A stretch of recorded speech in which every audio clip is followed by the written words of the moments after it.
Cell chapter का 5th lecture है जिसमें हम पढ़ेंगे माइटोकॉन्ड्रिया एंड प्लास्टिड्स।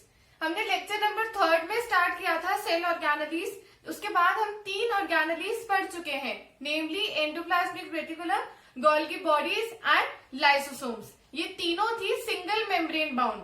अब आज के लेक्चर में हम दोनों डबल मेम्ब्रेन बाउंड ऑर्गेनेलीज पढ़ेंगे which is mitochondria and plastids. तो स्टार्ट करते हैं। सबसे पहले माइटोकॉन्ड्रिया का जो टर्म है वो एक से ज्यादा अगर रेफर करना है हमें, अगर बहुत सारे एक जगह प्रेजेंट है या बहुत सारों को रेफर करना है तो हम कहेंगे माइटोकॉन्ड्रिया, और अगर किसी एक को रेफर करना है सिंगुलर में तो हम कहेंगे mitochondrion. Okay, now the name mitochondria was given by a scientist Carl Benda. It is a double membrane bound organelle. These are tiny bodies, छोटी छोटी बॉडीज होती है जो कि वेरिंग शेप्स की हो सकती है, मतलब इनका कोई भी शेप्स हो सकता है, but generally these are rod shape organelle. ठीक है, अब देखो हमने कहा कि दीज आर डबल मेम्ब्रेन, तो एक इसकी आउटर मेम्ब्रेन हो गई और एक इसकी इनर मेम्ब्रेन हो गई। तो जो इनर मेम्ब्रेन बनाई है मैंने वो बहुत सारे फोल्ड्स के साथ बनाई है। तो inner membrane of mitochondria is folded to increase the surface area for the process of respiration. ठीक है, ये जो फोल्ड्स होते हैं ये रेस्पिरेशन के रिएक्शन के लिए जगह प्रोवाइड कराते हैं, उसके लिए सरफेस एरिया को इंक्रीज करते हैं। तो इन फोल्ड्स का ये फंक्शन हो गया and these folds are known as cristae. Inner membrane में जो फोल्ड्स बनते हैं उनको हम बोलते हैं क्रिस्टे, और ये काम क्या करते हैं, रेस्पिरेशन के प्रोसेस के लिए सरफेस एरिया को इंक्रीज करते हैं। अब देखो इनर मेम्ब्रेन के अंदर मैंने कैविटी बनाई है ये, तो इसमें प्रेजेंट होता है मैट्रिक्स। ये मैट्रिक्स जो होगा वो प्रोटीनेशियस सब्सटेंस का होगा which is rich in protein. अब ऐसा क्यों होता है, देखो इस कैविटी के अंदर मैंने बनाया है राइबोसोम्स, और राइबोसोम्स का फंक्शन होता है प्रोटीन सिंथेसाइज करना। तो अगर इस कैविटी में राइबोसोम्स प्रेजेंट होंगे तो क्या होगा, इस कैविटी के अंदर प्रोटीन का अमाउंट बढ़ेगा and that's why the matrix inside is rich in proteins. Now next point आ जाता है कि ये देखो जैसे मैंने ये छोटे छोटे पार्टिकल्स बनाए हैं इस क्रिस्टे की लाइनिंग पे, like these are known as F1 particles और ऑक्सीसोम्स। कुछ भी कह सकते हैं, दो नाम है इसके, F1 पार्टिकल्स और ऑक्सीसोम्स। अब इनका क्या काम होता है, ये भी रेस्पिरेशन के प्रोसेस में हेल्प करते हैं और इसीलिए ये पूरे क्रिस्टे की लाइनिंग पे प्रेजेंट होते हैं। नाउ नेक्स्ट आ जाता है कि इसमें मैंने अंदर डीएनए भी बनाया है और राइबोसोम्स भी बनाए हैं। अब जिसके भी अंदर डीएनए होता है वो क्या कर सकता है, अपने ही जैसा एक और रेप्लिकेट कर सकता है, खुद को एक और खुद के जैसा ही बना सकता है। तो माइटोकॉन्ड्रिया के अंदर खुद का डीएनए प्रेजेंट है, इसलिए ये अपने ही जैसा एक और माइटोकॉन्ड्रिया बना सकता है, और क्योंकि इसके अंदर राइबोसोम्स है इसलिए ये खुद के प्रोटीन्स भी बना सकता है। तो इन्हीं दो रीजंस की वजह से mitochondria is known as the semi autonomous organelle, मतलब ये खुद का काम खुद कर सकता है, इसे दूसरे पे डिपेंड होने की जरूरत नहीं है। It can replicate on its own and it has its own ribosomes so that ये खुद के प्रोटीन्स भी खुद ही बना सकता है। तो एक इंपॉर्टेंट क्वेश्चन हो जाता है 1 मार्क्स में, why mitochondria is known as the semi autonomous organelle, because it has its own DNA and ribosomes present in it. तो ये तो हो गए माइटोकॉन्ड्रिया के general characters. Next we will study the functions of mitochondria.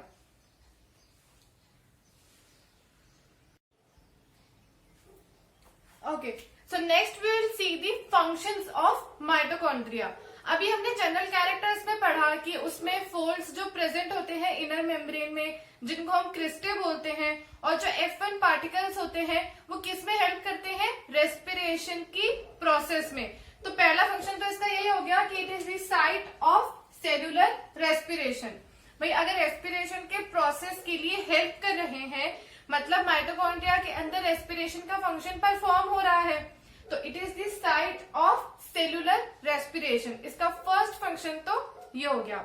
Second function है कि it helps to synthesize the ATP molecule which is adenosine triphosphate. अब जो एटीपी मॉलिक्यूल होता है वो अपनी बॉडी की एनर्जी करेंसी होता है। मतलब हमारी बॉडी के फंक्शनिंग के लिए जितनी भी एनर्जी चाहिए होती है वो कहाँ से आती है, एटीपी से। और एटीपी कहाँ बनता है, माइटोकॉन्ड्रिया में। इसीलिए mitochondria is also known as the power house of the cell, क्योंकि जितने भी फंक्शंस के लिए एनर्जी चाहिए वो माइटोकॉन्ड्रिया से ही आ रही है। तो mitochondria works as the power house जो कि सबको एनर्जी प्रोवाइड करा रहा है। तो नेक्स्ट फंक्शन इसका हो गया सिंथेसिस ऑफ एटीपी। अब कैसे होता है सिंथेसिस, देखो हमने कहा रेस्पिरेशन का फंक्शन माइटोकॉन्ड्रिया में परफॉर्म हो रहा है। तो this is the reaction of respiration, ये पूरी रिएक्शन। रेस्पिरेशन में क्या होता है कि कोई भी फूड मॉलिक्यूल ब्रेक डाउन होता है in the presence of oxygen to release energy, और एनर्जी के साथ साथ CO2 एंड H2O भी रिलीज होता है।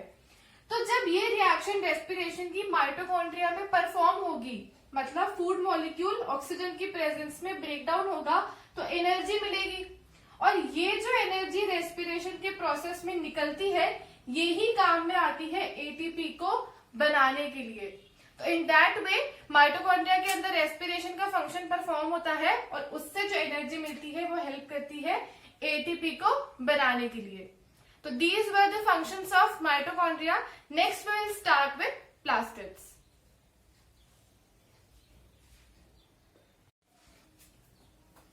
Next we'll start with plastids. Plastids were discovered by Ernest Haeckel. These are also double membrane bound organelles which are semi-autonomous. Like mitochondria, ये भी double membrane bound होती है और ये भी semi-autonomous organelle होती है, क्योंकि plastids के पास भी खुद का DNA मॉलिक्यूल होता है और खुद के राइबोसोम्स होते हैं, जिनकी वजह से ये भी खुद को रेप्लिकेट कर सकते हैं और अपने प्रोटीन्स बना सकते हैं। तो दो similarities between mitochondria and plastids are कि दोनों डबल मेम्ब्रेन बाउंड होती है और दोनों ही सेमी ऑटोनॉमस ऑर्गेनेली होती है। नेक्स्ट आ जाता है कि ये प्रेजेंट होती है प्लांट्स, एल्गी, इनमें प्रेजेंट होती है, और ये एनिमल्स में एब्सेंट होती है। These are absent in animals. अब प्लास्टिड्स जो होते हैं वो तीन टाइप्स के होते हैं, क्लोरोप्लास्ट, क्रोमोप्लास्ट एंड ल्यूकोप्लास्ट। तो क्लोरोप्लास्ट जैसे कि सबको पता है ग्रीन कलर प्रोवाइड कराते हैं और फोटोसिंथेसिस में हेल्प करते हैं। जब हम फोटोसिंथेसिस की रिएक्शन पढ़ते थे तो उसमें हम लिखते थे कि this reaction occurs in the presence of chlorophyll. तो जो क्लोरोफिल होता है वो एक ग्रीन कलर का पिगमेंट होता है जो कि प्रेजेंट होता है क्लोरोप्लास्ट में। Chloroplast is the name of the organelle and chlorophyll is the name of the pigment. तो जो क्लोरोफिल होता है वो ग्रीन कलर का होता है, इसीलिए क्लोरोप्लास्ट प्रोवाइड कराता है ग्रीन कलर। नेक्स्ट हमारे पास है क्रोमोप्लास्ट जो कि सारे कलर्स प्रोवाइड कराता है एक्सेप्ट ग्रीन। मतलब प्लांट्स में ग्रीन के अलावा जो भी कलर प्रेजेंट होंगे वो प्रोवाइड कराता है क्रोमोप्लास्ट। एंड थर्ड टाइप आ जाता है हमारे पास ल्यूकोप्लास्ट जो कि कलरलेस होता है, जो कलर प्रोवाइड नहीं कराता। इंस्टेड ऑफ दिस इसका फंक्शन होता है स्टोरेज का। ये स्टोर करता है स्टार्च, ऑयल्स, प्रोटीन्स एक्सेट्रा, और क्योंकि ये स्टोरेज करता है इसीलिए it is mainly present in roots and seeds.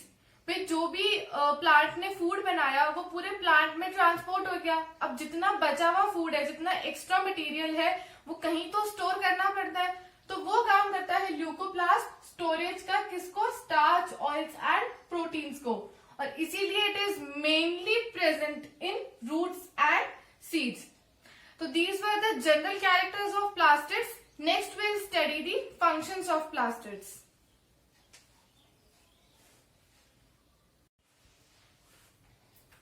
तो नेक्स्ट हम देख लेते हैं प्लास्टिड के फंक्शंस क्या होते हैं। प्लास्टिड के फंक्शंस में वही वाले फंक्शंस आ जाएंगे जो अभी हमने तीन टाइप के प्लास्टिड्स में पढ़े, जिसमें हमने दो टाइप में पढ़ा था क्लोरोप्लास्ट और क्रोमोप्लास्ट में, कि दोनों कलर प्रोवाइड कराते हैं।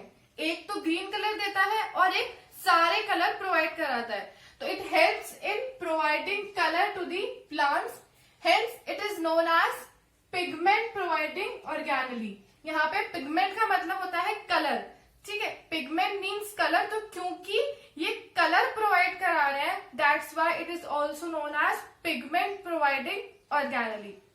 जो हमने थर्ड टाइप का प्लास्टिड पढ़ा था ल्यूकोप्लास्ट, तो वो काम कर रहा था स्टोरेज का, तो इसीलिए it also helps in storage of starch, oils and proteins. मतलब हमने जो 3 टाइप के प्लास्टिड्स में उनके फंक्शन पढ़े वो ही आ जाएंगे इन जनरल प्लास्टिड्स के फंक्शन में, कि एक तो it is pigment providing organelle, in next function आ जाएगा it helps in storage of starch, oils and proteins. तो ये था हमारा आज का टॉपिक माइटोकॉन्ड्रिया एंड प्लास्टिड्स। अभी तक हमने कंप्लीट कर लिया है single membrane bound organelle and double membrane bound organelle. Thank you for listening.